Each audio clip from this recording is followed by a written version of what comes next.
4 अक्टूबर 2025 की सुबह बीकानेर के लिए एक बुरी खबर लेकर आई।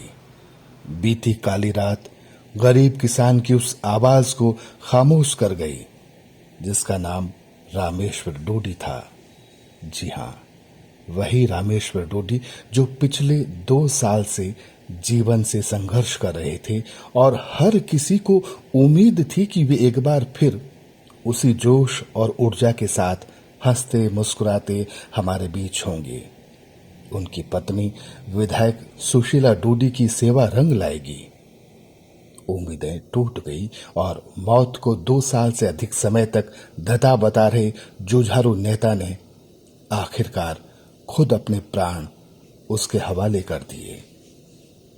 दिलो दिमाग में घूमने लगी रामेश्वर डोडी की जीवन यात्रा, जिसकी एक झलक कुछ मिनटों में हम यहां देख सकते हैं।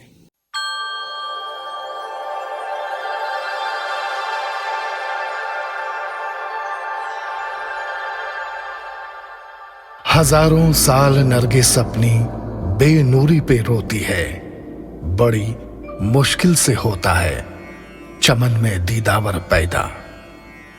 कुछ ऐसा ही कहा जा सकता है नोखा के बिरमसर गांव में जेठाराम डोडी के घर जन्मे रामेश्वर लाल डोडी के लिए 1 जुलाई 1963 के दिन आशा देवी की कोख से जन्म लेने वाले इस किसान पुत्र के जीवन का कोई एक मकसद है तो वो है किसान, गरीब और आम आदमी के दुख दर्द में भागीदार बनना, उनकी तकलीफें दूर करने के लिए संघर्ष करना।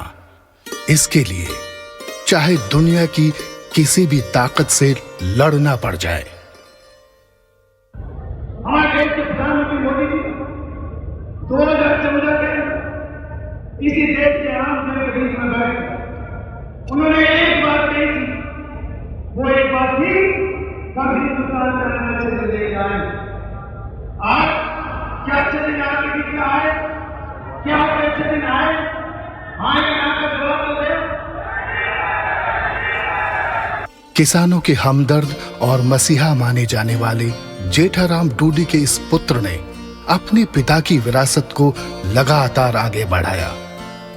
बीकानेर के रामपुरिया कॉलेज से बीकॉम की पढ़ाई पूरी करने के दौरान जहां छात्र राजनीति में सक्रिय रहे, वहीं गांव गरीब किसान के लिए कुछ कर गुजरने का जुनून हमेशा बना रहा। महज 20 वर्ष की उम्र में 7 जुलाई 1983 को रामेश्वर लाल डोडी की शादी सुशीला देवी से हुई।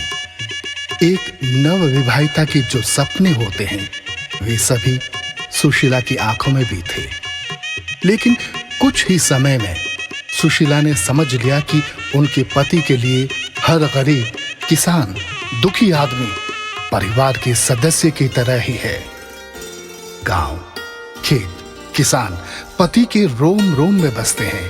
फिर क्या था, वे हर कदम में सहयोगी बन गई और रामेश्वर डोडी के लिए जनहित में काम करने की ताकत कई गुना हो गई। परिवार और शुभ चिंतकों की ताकत के साथ डोडी का राजनीतिक सफर शुरू हुआ, गांव की पंचायत से।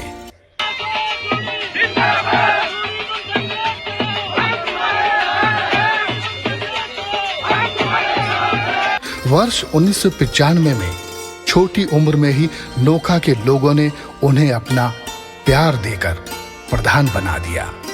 डोडी नोखा के वे प्रधान बन गए जिनके काम आज तक नोखावासी भुला नहीं पाए। बस यहीं से वे समझ गए कि पंचायत राज मजबूत होगा तभी लोगों की तकलीफें कम होगी।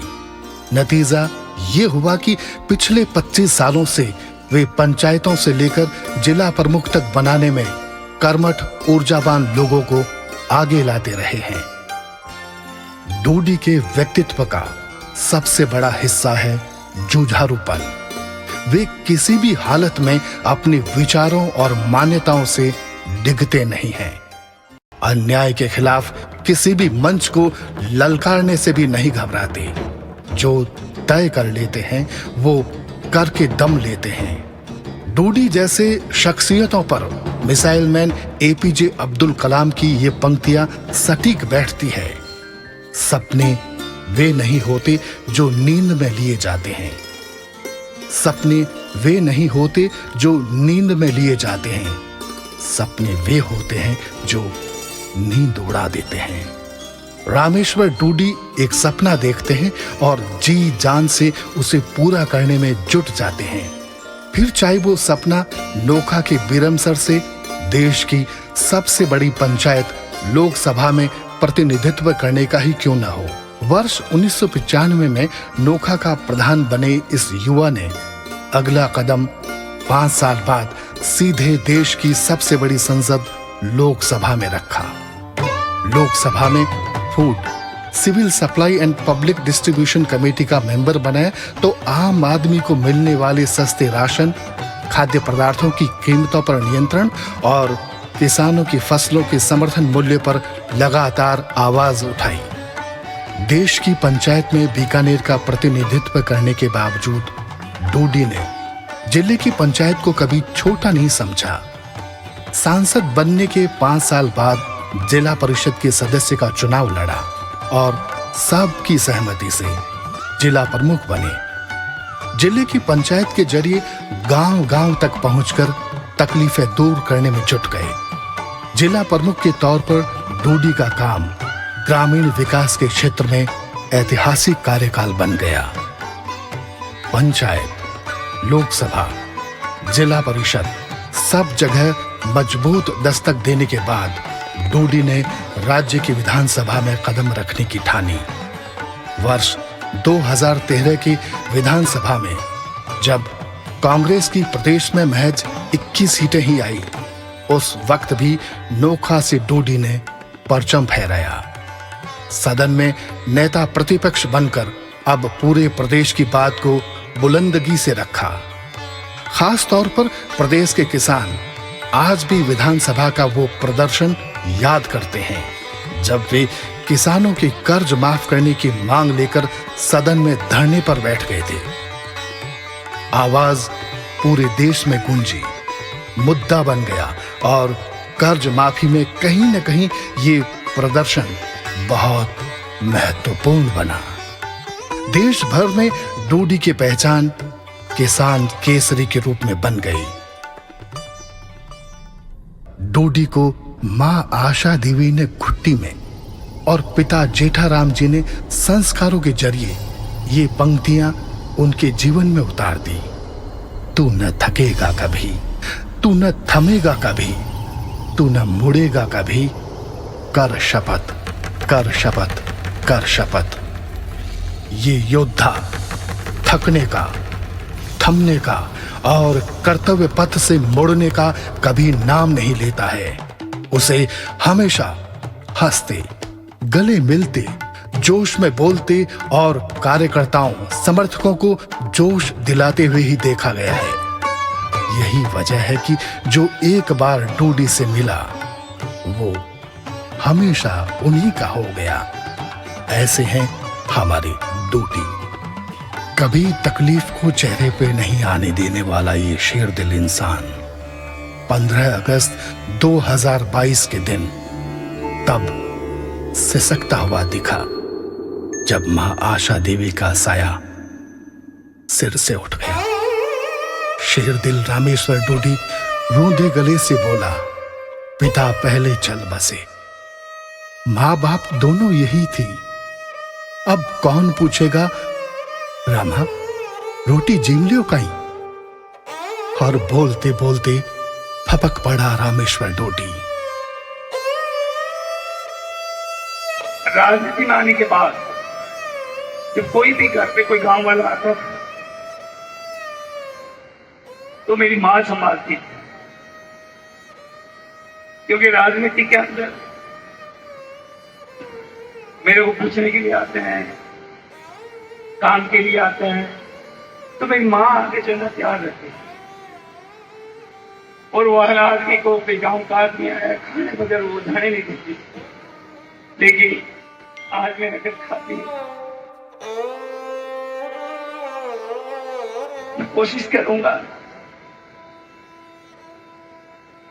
कि माँ के बताए हुए रास्ते जिस तरीके से माँ ने मेरे को संभालने का, सब लोगों की सेवा के अंदर उस आत्मा ने कोई कमी नहीं छोड़ी थी। लेकिन मैं कोशिश करूंगा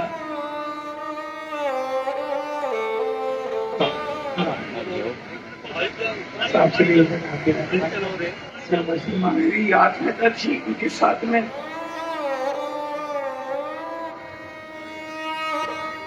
लेकिन आप लोग जिस तरीके से आप आए, कोई ताकत ऊर्जा से मेरा जो है ना आगे जीवन चलता है। मेरे को कोशिश मेहनत करने का जो है ना, मेरे को उसी ऊर्जा से ताकत से जो है ना मैं आगे चलता हूँ। तो मैं आप सबको जो है आज इस मौके पर मैं आपका बहुत ऋणी हूँ पे आपने इतना ऋण चुकाया है कि मैं जीवन के अंदर आपकी सेवा करूं तो मैं ऋण नहीं उतार सकता। मैं आपको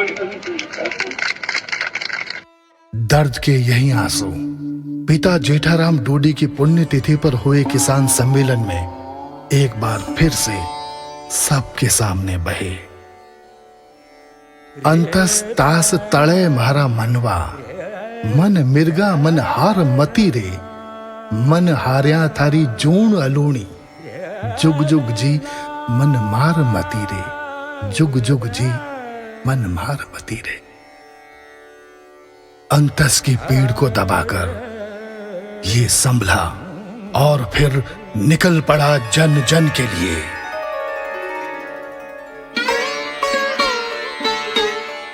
आम जन के लिए जूझते डोडी ने शारीरिक क्षमताओं को नजरअंदाज कर खुद को दिन रात झोंक दिया और 27 अगस्त 2023 की सुबह अचानक ये योद्धा अचेत हो गया। वजह ब्रेन हेमरेज। पूरे प्रदेश में चिंता की लहर दौड़ गई। जिस नेता में प्रदेश की जनता अपना भविष्य देखती है, उसके स्वास्थ्य पर संकट आया तो प्रदेश के मुखिया से लेकर आम आदमी तक घर पर कैसे बैठ सकता है। माननीय मुख्यमंत्री अशोक गहलोत से लेकर पूरा मंत्रिमंडल हॉस्पिटल पहुंच गया। नोखा से लेकर राजस्थान के हर इलाके के कार्यकर्ताओं और समर्थकों की गाड़ियों ने जयपुर का रुख कर लिया। हर आंख में उम्मीद थी कि वो आएगा, मगर वो लौट कर नहीं आया। आंखों में आंसू छोड़ 62 वर्ष की उम्र में इस दुनिया को सशरीर तो अलविदा कह गया, लेकिन हजारों दिलों में स्थायी रूप से रह गया। जो डोडी से मिला वो उसी का हो गया।